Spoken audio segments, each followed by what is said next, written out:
So you're excited to buy your first Rolex. So you go to the Rolex website, you check out this thing called the Oyster Perpetual 41, and you're like, wow, $6,600, and I get to choose what color I want. So you go on the website, you browse the different colors. You're like, wow, I really like this green one, or maybe this other pistachio one, or even this blue one, or pink. Honestly, the Oyster Perpetual comes in many different colors that are all very nice. And you're like, wow, only $6,600? That's a steal for a Rolex brand. But then you walk over to the actual Rolex store and they won't have any available. What gives? Who knows? It's all Rolex BS, Rolex magic anyways. So you say, hey, let me check out the gray market. They can't be that much more expensive. So you open up Chrono 24 and you start browsing. You're like, oh my God, 27,000? Like, okay, that might be reasonable because it's like a Tiffany version. But then you start seeing all the other colors that you're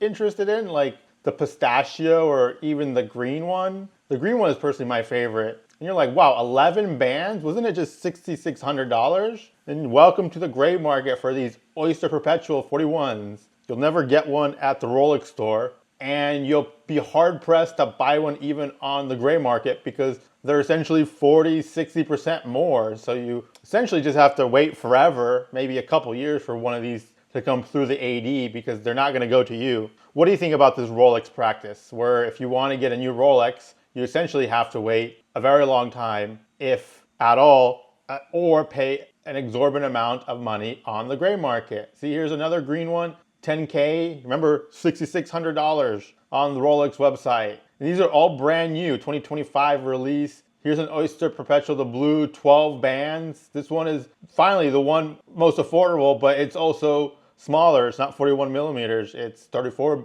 millimeters. So what do you think about this? If you want one of these new Oyster Perpetual 41s that look pretty nice and they are Rolex, but you're gonna have to pay an exorbitant amount of money on the gray market.